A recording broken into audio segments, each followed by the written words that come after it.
नमस्ते दोस्तों, मैं Shri N R Gavit, Islampur high school Islampur. दोस्तों, आज हम 5वीं कक्षा की जो दूसरी इकाई में दूसरी कविता है इसकी जानकारी देखेंगे। उस दिन पिछली तासिका में हमने इसको गाकर पढ़ा था, आपने भी इसको ताल पर पढ़ा होगा। तो चलिए जानकारी देखते हैं। जीवन है चलने का नाम, करना कभी नहीं विश्राम। घड़ी सदा टिक टिक करती, रुकने का नहीं लेती नाम। घड़ी नुमा सब आगे बढ़ना, सूरज सा नित ऊपर उठना। कन कन में अपनत्व देख कर सबको दिल से करो प्रणाम। तो सबसे पहले हम दो दो पंक्तियों की जानकारी देखते हैं। जीवन है चलने का नाम, करना कभी नहीं विश्राम। तो दोस्तों, यहाँ पर कवि का कहना है, इसके कवि है डॉक्टर कुलभूषण लाल मखीजा। इन्होंने कहा है कि आलसी बनकर पड़े पड़े आराम करना जीवन नहीं कहलाता। जीवन में हमेशा चलते रहना चाहिए। चलते रहना चाहिए का मतलब क्या है यहाँ पर? तो काम करना चाहिए, मेहनत करनी चाहिए दोस्तों। तो जीवन है चलने का नाम, करना कभी नहीं विश्राम। इसका अर्थ क्या है कि जीवन में हमेशा मेहनत करनी चाहिए, श्रम करना चाहिए, विश्राम कभी भी नहीं करना चाहिए। उसके बाद मैंने ये पंक्तियाँ पढ़ी। घड़ी सदा टिक टिक करती, रुकने का नहीं लेती नाम। घड़ी नुमा सब आगे बढ़ना, सूरज सा नित ऊपर उठना। कन कन में अपनत्व देखकर सबको दिल से करो प्रणाम। घड़ी हमेशा टिक टिक करती हुई चलती रहती है, वह कभी रुकती नहीं है। वह चलती ही रहती है, रुकती नहीं। घड़ी के समान ही, घड़ी नुमा यानी घड़ी के समान ही हमको भी आगे बढ़ते जाना है, हमारी प्रगति करनी है, हमारा विकास करना है दोस्तों।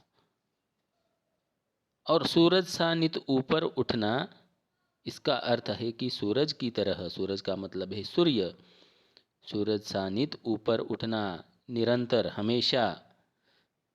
नित का अर्थ है तो सूरज की तरह निरंतर हमें ऊपर उठना चाहिए, हमेशा ऊपर उठना चाहिए। कन कन में अपनत्व देखकर सबको दिल से करो प्रणाम। और हमें कन कन में, हर चीज में अपनेपन का अनुभव करना है, अपनेपन का अनुभव करना है और सच्चे हृदय से उसे सबको प्रणाम करना है, सबको दिल से प्रणाम करना है। उसके बाद की पंक्तियां दोस्तों देखेंगे। लहराना सागर से सीखो, आसमान सा हृदय विशाल। सहनशील बन धरती जैसे, मिलजुल करते जाना काम। जो चलता वह आगे बढ़ता, मेहनत कर पाता पदनाम। इसका अर्थ क्या है दोस्तों? कुलभूषण लाल मखीजा जी कहते हैं कि सागर में हम उसी तरह लहराना सीखे। लहरें का अर्थ है मराठी में लाटा। जिस तरह सागर में लहरें आती हैं, उनसे हमें क्या सीखना चाहिए और आसमान से क्या सीखना चाहिए? आसमान का हृदय जिस तरह विशाल होता है, उसी तरह हमारा हृदय होना चाहिए। तो लहराना जो है वह सागर से सीखो और आसमान सा हृदय विशाल। तो इसी तरह हमें आसमान की तरह विशाल हृदय वाले बनना चाहिए। जिस तरह धरती सब कुछ सह लेती है, सहनशील बन धरती जैसे। देखिए धरती पर क्या क्या हम करते हैं, लेकिन धरती सहन करती है हमको। उसी तरह सहनशील बनना चाहिए हमें, सहनशील बनकर रहना चाहिए। सहनशील बन धरती जैसे, मिलजुल करते जाना काम। और उसी तरह सहनशील बनकर हमें मिलजुल कर काम करते रहना चाहिए। जो चलता वह आगे बढ़ता, मेहनत कर पाता पदनाम। और जो चलता रहता है, मेहनत करता है, वही आगे बढ़ता है। जो श्रम करता है वही आगे बढ़ता है और मेहनत करके ऊंचा पद और यश प्राप्त करता है। माँ जैसी हो मीठी बोली, मन में सच्चे उच्च विचार, अपने जैसा सबको जानो, सेवा का कर लो सुविचार। जीवन है चलने का नाम, करना कभी नहीं विश्राम। तो जिस तरह माँ अपने बच्चों को बड़े प्यार से बोलती है, बड़े प्यार से बात करती है, तो हमारी बोली भी माँ की बोली की तरह मिठास भरी होनी चाहिए दोस्तों। और हमारे मन में उच्च विचार होने चाहिए और सच्चाई से भरे उच्च विचार हो हमारे मन में। और मेरे ही जैसा दूसरे को भी जानना चाहिए कि मेरी ही तरह वह भी आदमी है, वह भी बच्चा मेरी तरह है।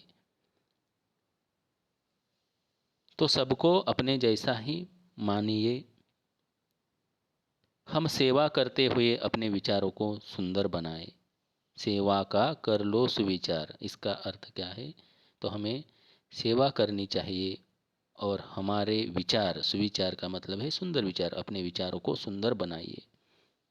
जीवन है चलने का नाम, करना कभी नहीं विश्राम। बहुत ही अच्छी कविता है दोस्तों। तो दोस्तों, इस कविता को मैंने आपको पढ़ाया है। आशा करता हूँ कि आपके समझ में आई होगी। दोस्तों, मैंने पिछली बार कहा था कि इस कविता को आप अपनी कॉपी में लिखिए। अगर नहीं लिखा है तो कृपया इसे अपने स्वाध्याय की कॉपी में लिख लीजिए। धन्यवाद।